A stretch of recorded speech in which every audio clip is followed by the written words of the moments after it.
Saludos. ¿Puede una organización creada en el año 1945 adaptarse a los desafíos del siglo XXI o está destinada a quedarse atrás? En un mundo marcado por tensiones geopolíticas, guerras híbridas y crisis humanitarias, las Naciones Unidas se enfrentan a una prueba de relevancia y eficacia. Establecida tras la devastación de la Segunda Guerra Mundial, la ONU fue concebida como un organismo internacional para salvaguardar la paz, fomentar la cooperación global y prevenir conflictos armados. Sin embargo, su papel ha sido objeto de grandes debates durante casi 8 décadas. Este análisis explora las múltiples dimensiones del impacto de las Naciones Unidas en los conflictos globales, su logro más destacado y, por supuesto, las críticas que enfrenta y los desafíos que debe superar en el contexto internacional contemporáneo. Soy Moisés Hernández y en esta ocasión analizaré el papel de las Naciones Unidas como actor clave en la gestión de los conflictos globales. Acompáñame a entender su impacto histórico, su capacidad para enfrentar los desafíos del siglo XXI y demás. Debo decirle que a lo largo de casi 8 décadas, la ONU ha desempeñado un papel fundamental en la gestión de conflictos, aunque no sin generar debates en torno a su efectividad, alcance y limitaciones.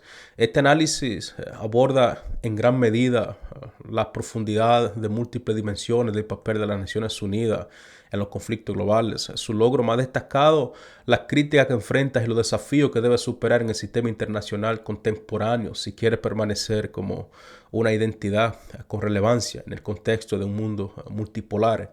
La ONU, a pesar de todo, desempeña un papel crucial en la prevención de conflictos a través de mecanismos diplomáticos, legales y operativos. Entre sus herramientas más destacadas se encuentran la diplomacia preventiva, las resoluciones del Consejo de Seguridad y el despliegue de misiones de observación. Me he dado cuenta que el 95% de ustedes que está viendo este contenido aún no se ha suscrito a mi canal. Este es el momento perfecto para presionar ese botón de suscripción y dar ese paso cuántico hacia más contenido como este. Y bien, volviendo al tema, mediante la diplomacia preventiva, la ONU facilita diálogos entre partes enfrentadas para reducir con esto tensiones antes de que escalen a violencia, como se evidenció claramente en las negociaciones en Macedonia durante la resolución de Yugoslavia y en los esfuerzos en Libia para evitar una guerra civil prolongada. Las resoluciones del Consejo de Seguridad de las Naciones Unidas, por su parte, imponen medidas vinculantes como sanciones económicas o embargo de armas para presionar a aquellos actores en los conflictos a buscar soluciones pacíficas. Asimismo, el despliegue de misioneros de observación permite monitorear, no solamente monitorear, sino hacer reportes sobre las situaciones donde existen alta tensión. Además, genera confianza entre las partes, informa a la comunidad internacional sobre posibles amenazas. Las misiones de paz, conocidas como cascos azules, son una de las herramientas más viables y emblemáticas de las Naciones Unidas. Estas fuerzas han trabajado en regiones como Sudán del Sur y la República Democrática del Congo para proteger civiles, superar acuerdos de paz y facilitar el proceso de estabilización. Sin embargo, su efectividad depende en gran medida del compromiso de los Estados miembros para proveer financiamiento adecuado, tropas y apoyo logístico. Además, la ONU ha desempeñado un papel esencial como mediador en los conflictos prolongados y complejos. En el caso de Israel y Palestina, aunque los avances han sido limitados en gran medida, la ONU ha mantenido abiertas las líneas de diálogo. También ha liderado negociaciones internacionales que tienen un carácter muy importante en Yemen y Siria, buscando con esto soluciones negociadas para poner fin a conflictos devastadores.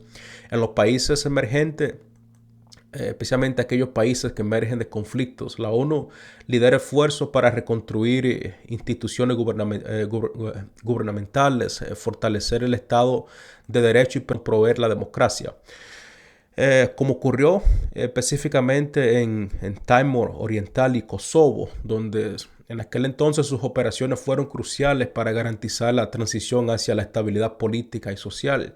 Entre los logros más destacados de las Naciones Unidas en conflictos globales se encuentran su contribución a la resolución de conflictos específicos como los acuerdos de paz en Centroamérica, que ayudaron en gran medida a poner fin a décadas de conflictos armados en El Salvador y Guatemala. También debo decirle que la ONU desempeñó un papel crucial en el desmantelamiento del apartheid en Sudáfrica, apoyando sanciones internacionales, legitimizando el liderazgo de Nelson Mandela y el Congreso Nacional Africano en la consolidación de paz.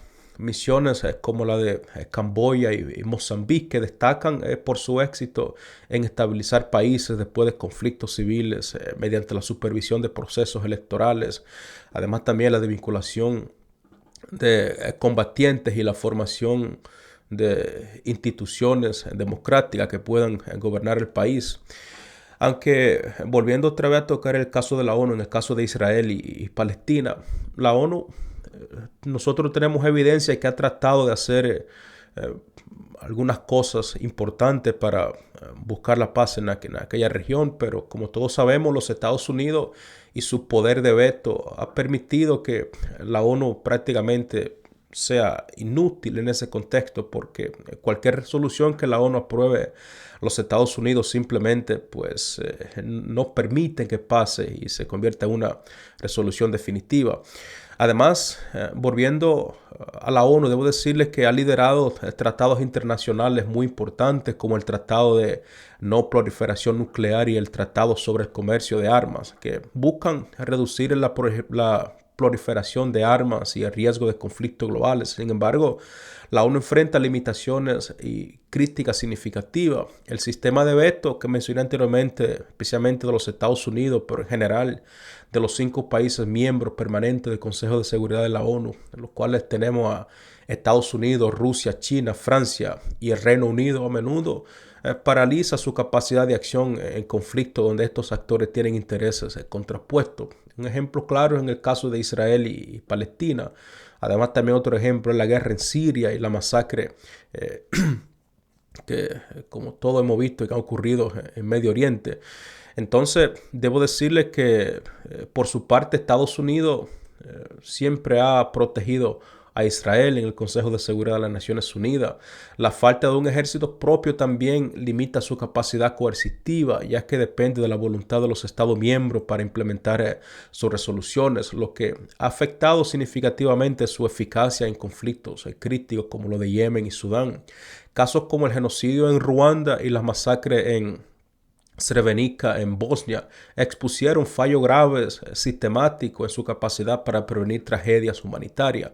Además, la organización enfrenta presiones políticas de las grandes potencias y una crónica falta de financiamiento debido en gran medida a retrasos en las contribuciones de algunos estados, lo que limita aún más su capacidad operativa en momentos cruciales. Los retos actuales de la ONU incluyen su adaptación a conflictos emergentes y multidimensionales, como la guerra híbrida, el terrorismo y las tensiones derivadas del conflicto que tiene que ver con el cambio climático, para los cuales aún no tiene respuestas adecuadas, y ese es el problema. Además, la creciente desconfianza hacia la organización ha llevado a muchos países a buscar soluciones regionales, unilaterales, debilitando aún más su autoridad y capacidad de acción, aunque se ha debatido ampliamente la necesidad de reformar el Consejo de Seguridad para incluir nuevos miembros permanentes, como India, Brasil o Sudáfrica. Las negociaciones han sido infructuosas. Otros beneficios que nosotros podemos ver de las Naciones Unidas es su capacidad para incorporar diálogo constructivo entre países enfrentados.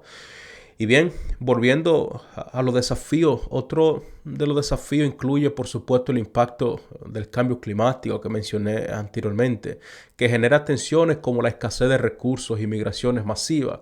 Las crecientes rivalidades geopolíticas entre potencias como los Estados Unidos, China, Irán y Rusia, que complican el consenso necesario para actuar de manera efectiva. Para fortalecer su papel, yo creo que la ONU necesita emprender reformas estructurales que incluyan la ampliación del Consejo de Seguridad, la revisión del derecho a veto y la adaptación de nuevas amenazas con la ciberseguridad y el terrorismo transnacional.